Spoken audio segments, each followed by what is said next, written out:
বউ, ও বউ, কোথায় গেলে তুমি? ধরো ধরো, বাজারগুলো ধরো।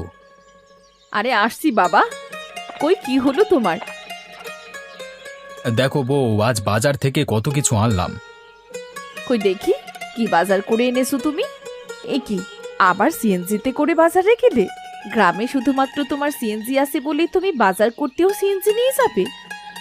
ওহ বউ, আজ অনেক কিছু বাজার করে এনেছি, আর তুমি রাগ করছো কেন? এই গ্রামে একমাত্র আমারই সিএনজি আছে বলে তো আমি এখন থেকে বাজার করতে গেলেও সিএনজিতে করেই যাবো, বুঝেছো? হ্যাঁ বুঝেছি। এই গ্রামে যে জিনিসটি অন্য কারণে, সেটা নিয়ে এখন তোমায় ভাব দেখাতে হবে নাকি? আরে আছে বলেই তো ভাব নিয়ে চলি, তাই না? না থাকলে কি আর ভাব নিতে পারতাম? আর ভাব নেবই বা না কেন, সেটাই বলো তো। সেইটা তুমি একটু ভেবে দেখো। মা, এমন করছে কেন? আমরা তো সব জায়গায় এখন সিএনজি নিয়ে যাই, তাহলে বাজারে গেলে সমস্যা কি? বাবা তো এখন আর আগের কাজ করে না, বাবা এখন সিএনজি চালক, তাহলে সব জায়গায় সিএনজি নিয়ে যাবে না কেন? এই হয়েছে একটা বাপের পুরো কপি। তোদের বাপ বেটাকে এখন আর কিচ্ছু বলবো না। যা হাত মুখ ধুইয়ায়, খাবার দিচ্ছি। সকালে তো না খেয়েই বেরিয়ে গেছিস। যাচ্ছি মা। তুমি বাজারগুলো নিয়ে যাও, আমরা আসছি। হুম। কি গো দাদু, আজও মনে হচ্ছে কোনো মাছই পাবো না। খালি হাতেই বাড়ি ফিরতে হবে। প্রতিদিন এমন কেন হয় কে জানে। আর একটু চেষ্টা করি না দাদু ভাই, দেখি না কিছু পাই কি না। তুমি তো প্রতিদিন ওই একই কথা বলো। কই, জীবনে তো কিছু পেতে দেখলাম না। আহা দিদি ভাই, এত কথা বললে মাছ কি আর পাওয়া যায়? কেন? আমি কথা বললে কি হবে? কি আবার হবে, মাছ তো পালিয়ে যাবে। এই যে, এই চুপ করলাম। এখন ফেলো দেখি চাল, দেখি কিছু পাও কিনা। এমন করে বলে না। আচ্ছা, আমি আবার জাল ফেলছি।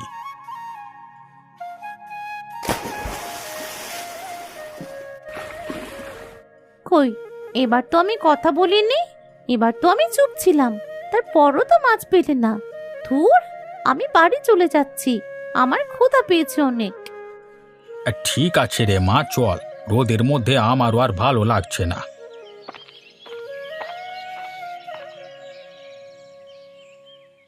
তুমিও আজ মাছ ধরতে গিয়েছিলে তাই না? আমি একটু পাশের বাড়ি গিয়েছি, অমনি তুমি সুযোগে জাল নিয়ে চলে গেলে। আচ্ছা, বারবার নিষেধ করা সত্ত্বেও কেন জাল নিয়ে নদীতে যাও?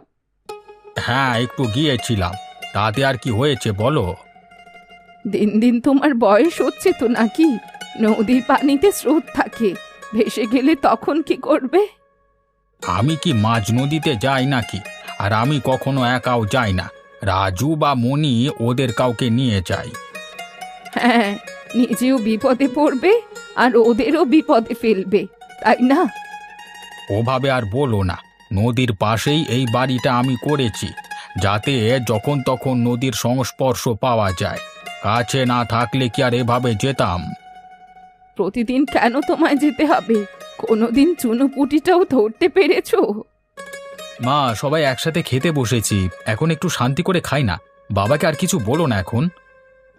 হ্যাঁ, এখন তো বাবাকে কিছু বলতে না করবেই, সাথে তোমার কথাটা এখন তুলতে না পারি, তাই তো? কেন বৌমা, ও আবার কি করলো? আপনার ছেলে কি করেনি শুধু সেটাই বলুন মা। এই গ্রামের মধ্যে সে একাই এখন সিএনজি চালক। কত কষ্ট করে ধার বকেয়া করে একটা সিএনজি কিনেছে, কারণ তার নাকি খুব শখ সিএনজি চালক হবে। সবই তো জানি মা, তা এখন কি হয়েছে সেটা বলো দেখি। কি আর হবে মা, কেনার পর থেকে আপনার ছেলের তো অহংকারে মাটিতেই পা পড়ছে না। সে এখন সব জায়গায় সিএনজি নিয়ে যায়। এখন সে আর এক কদম মাটিতে পা রাখে না, খোড়া দেখে খোড়া হয়ে গেছে। কি রে বাবা, কি শুনছি? ঠাম্মি, আমি আর বাবা আজ বাজারে গিয়েছিলাম সিএনজি নিয়ে। বাজার থেকে তো আমরা অনেক কিছু নিয়ে এসেছি। সিএনজি না নিয়ে গেলে কি আর এত সব বাজার করে একসাথে আনতে পারতাম, তুমি বলো?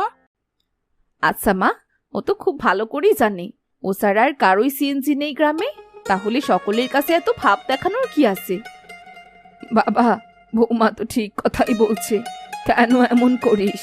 লোক দেখানো কিছুই ভালো নয়। এতে নিজের কখনো ভালো হয় না, বরং খারাপই হয়। আমি যা বললাম সেটা মনে রাখিস। আচ্ছা মা। বাবা, কাল তো স্কুলের মাঠে মস্ত বড় মেলা বসবে, আমাদের নিয়ে যাবে না বাবা? আমি তো প্রতি বছরই নিয়ে যাই, এবারও নিয়ে যাব। আচ্ছা, তাহলে কাল সকালে সবাই কিন্তু প্রস্তুত হয়ে থাকবে, কেউ কিন্তু আবার দেরি করবে না, ঠিক আছে? কাউকে আবার যেন বলতে না হয়। হ্যাঁ দিদি, আমাকে বলতে হবে না একবারও। আমি ঠিক সময় মতো সবার আগেই প্রস্তুত থাকবো। হি হি হি। আচ্ছা ঠিক আছে, এবার কম কথা বলে খাতো দেখি। আর একটা কথা, আমি আগেই বলে দিচ্ছি, কাল কিন্তু সিএনজিতে করেই যাব। কেউ কিন্তু আবার না করতে পারবে না, বুঝেছো তো মা? না দাদু ভাই, কাল মা কিচ্ছু বলবে না। আমরা কোথাও বেড়াতে যাবার সময় এই সিএনজি করেই যাব, তাই না? এটা আবার বলতে হয় নাকি? এই কথাটা সকলের মনে থাকলেই হয়।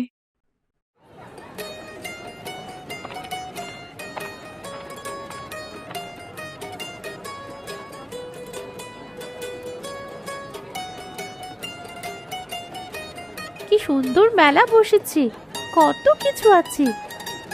দিদি, তুই কি কি কিনবি রে? আমি যে কোনটা রেখে কোনটা কিনবো সেটাই তো বুঝতে পারছি না। আমি তো বাড়ি থেকে ঠিক করেই এসেছি। আমি লাল বেলুন, লাল লাঠিম, লাল বল আর লাল ঘুড়ি কিনবো। সবকিছু লাল কিনলে তো ভালো লাগবে না, সাথে অন্য রঙেরও কিছু নেই। না, আমার সব লালই লাগবে। মা চলো, আমাকে সব কিছু কিনে দিতে হবে, চলো না। দাদু ভাই, ভেতরে চলো, গিয়ে দেখি কি কি আছে। দিদি দেখেছিস বাঁদরটা কেমন করে নাচছে? হি হি হি। দেখলাম, একদম তোর সাথে মিল আছে রে। দেখ দিদি, বেশি ভালো হবে না বলে দিচ্ছি। কেন রে, আমি খারাপটা কি বলেছি? আমাদের তো অনেক ক্ষুধা পেয়ে গেল, চলো কোনো খাবারের দোকানে যাই। ঠাম্মি, ওই যে দূরে লাল কাপড় দিয়ে হাঁড়ি টাকা আছে দেখতে পাচ্ছ? তার মানে ওখানে বিরিয়ানি রান্না হচ্ছে। আজকে সবাই বিরিয়ানি খাবো। বাবা, আমাদের আজ বিরিয়ানি খাওয়াবে না? হ্যাঁ, খাওয়াবো তো।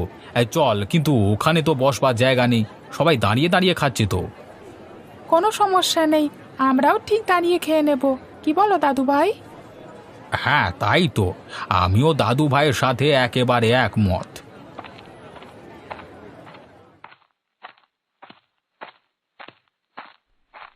এই যে সিএনজি দাদা, যাবে নাকি সামনে? কেন যাব না, যাবার জন্যই তো বসে আছি। কোথায় যাবেন বলুন? আমি যাব কাঞ্চন ব্রিজ বাজারে। আমি তো ওই দিকটা ঠিক মতো চিনি না। আমি তো চিনি দাদা, সমস্যা হবে না। আমি আপনাকে ঠিক রাস্তা চিনিয়ে নিয়ে যাব। চলুন না দাদা, ভাড়া বাড়িয়ে দেব।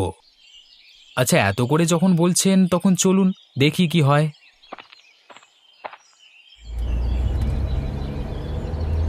বাহ দাদা, আপনি তো খুব ভালো চালাতে পারেন। অনেক দিনের অভিজ্ঞতা নাকি? না তো, খুব বেশি দিনের না, নতুন কিনেছি, মাত্র কয়েকদিন হয়েছে। তা বেশ, তা বেশ, অল্প দিনই আপনি দেখছি খুব ভালো একজন চালক হয়ে উঠেছেন। কাজের প্রতি একাগ্রতা থাকলেই এমনটা সম্ভব। আচ্ছা দাদা, এই দিকে তো আমি অনেক দিন ধরেই যাতায়াত করছি, এর আগে কখনো তো এই রাস্তায় সিএনজি দেখিনি। এই দিকে এখনো কেউ সিএনজি কিনতে পারিনি, আমি প্রথম কিনলাম। তাই নাকি? এ তো খুব খুশির খবর। পুরো নগদ টাকা দিয়ে কিনেছেন বুঝি? না না, তা পারিনি, অল্প কিছু ধার দেনা আছে। এই কারণেই এখন দিনে রাতে চালিয়ে বেশি টাকা রোজগার করছি, যাতে দ্রুতই সব দেনা শোধ করতে পারি। এইভাবেই কাজ করতে থাকুন, দেখবেন একদিন খুব ভালো কিছু হবে আপনার সাথে। শুভকামনা রইল। আপনাকে অনেক ধন্যবাদ শুভকামনা জানানোর জন্য। আপনি কাঞ্চন ব্রিজ প্রায় যান নাকি? হ্যাঁ, তা প্রায় যেতে হয় বই কি, ওদিকে আমার ব্যবসার কিছু আছে, ওগুলোর খোঁজখবর নিতে যাই। আচ্ছা, তাহলে আমিও খেয়াল রাখবো মাঝে মাঝে আপনি এদিকে আসেন কিনা, কেমন? আর আপনিও যদি খেয়াল রাখেন তাহলে আজকের মতো আমাকে পেয়ে যেতে পারেন। আমি না হয় আপনাকে কাঞ্চন ব্রিজে নিয়ে আসবো। কথাটা খুব ভালো বলেছেন। এরপর থেকে আমি খেয়াল রাখবো আপনি এসেছেন কিনা সেটা দেখব। আসলে রিক্সা দিয়ে আসতে গেলে তো খুব বেশি দেরি হয়ে যায়, আর রাস্তাঘাটের অবস্থাও সব সময় একরকম থাকে না। রিক্সার অতিরিক্ত ঝাঁকানিতে কোমরের হাড়গোড় মনে হয় ভেঙেই যায়। আর বৃষ্টি হলে তো কোনো কথাই নেই, তখন তো আর রিক্সা কুলুবে না। একদম, সামনেই তো বর্ষাকাল আসছে। আচ্ছা, আমরা চলে এসেছি। আপনার সামনেই ওই লাল বিল্ডিংটা, ওখানে রাখবেন। হ্যাঁ, ওর পেছনেই কাঞ্চন ব্রিজের বাজার। ধরুন টাকাটা, ধরুন। আপনার মতো যাত্রী পেয়ে ভালো লাগলো, আসি তাহলে। দরকার পড়লে ডাকবেন, কেমন? আচ্ছা।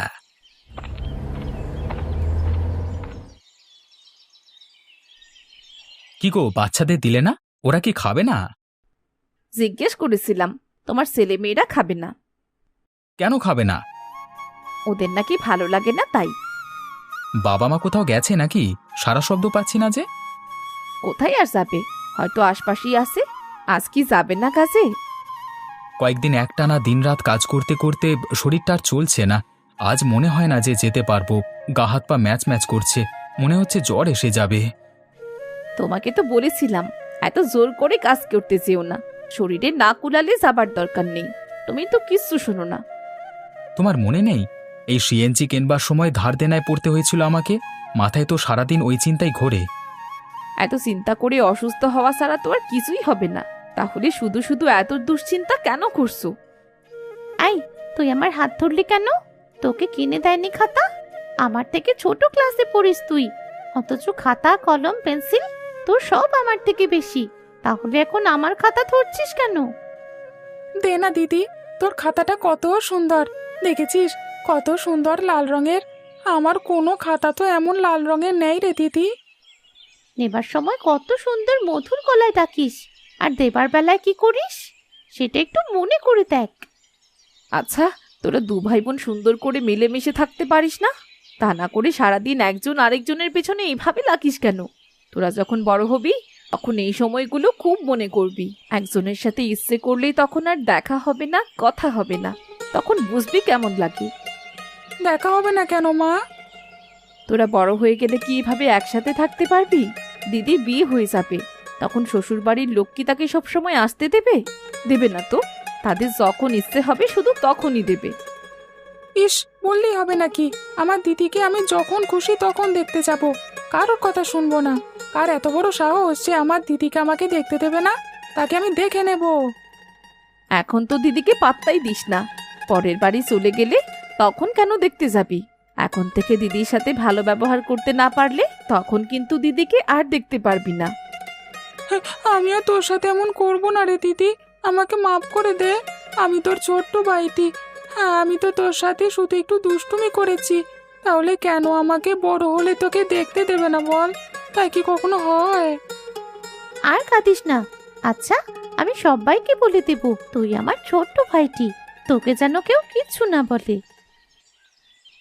দাদু, জীবনে কোনোদিন মাছ পাওনি, তাও আমি একটা হাঁড়ি নিয়ে সব সময় দাঁড়িয়ে থাকি। আজ দেখো না, তোমার নাতিও শুধু শুধু আরো একটা বেশি হাঁড়ি এনেছে। আজ দেখবে দাদু ভাই, 2 হাঁড়ি ভরে যাবে মাছ। হ্যাঁ। না দাদু, এটা কখনোই হবে না। এমন কথা আগে আমি অনেক শুনেছি। হেইয়ো, এই যে মাছেরা, জীবনে একবার আমার জালে ধরা পড়ো, তবে শুধু একবার। আমার নাতি নাতনিকে যেন বলতে পারি যে জীবনে একবার হলেও মাছ ধরতে পেরেছি আমি। ইয়াহু! আজ আমি এসেছি দেখে দাদু প্রথমবারের মতো এত মাছ পেয়েছে। আমি খুব ভাগ্যবান, দেখেছিস দিদি? আর তুই হচ্ছিস কুফা, তাই এত বছর দাদুর সাথে ছিলিস দেখে দাদু কোনো মাছ পায়নি। তুই আবার আমার সাথে ঝগড়া শুরু করলি? তাহলে বড় হলে কিন্তু আমাকে আর দেখতে পাবি না। আর হবে না, আমি ভুলে গেছিলাম। ঠিক আছে। ঠাম্মি, ও ঠাম্মি, আসো, আজ দাদু 2 হাঁড়ি মাছ ধরেছে। কি দেখছি আমি, কি শুনছি? সূর্য কি সত্যি আজ পূর্ব দিক থেকেই উঠলো নাকি? তা তো উঠেছিলই। তা না হলে তো আজকে সারাদিন অন্ধকার থাকতো। আজকে আমরা সবাই প্রাণ ভরে খাবো, তারপর পুরো গ্রামের সব গরিব মানুষের মাঝে বিলিয়ে দেব। হ্যাঁ, একদম ঠিক বলেছ তুমি, তাই করো। দাদু, খুঁজে দেখো কোনো লাল মাছ আছে নাকি। তোমার নাতি তো আবার সব লাল চায়। ঠিক বলেছো দিদি ভাই।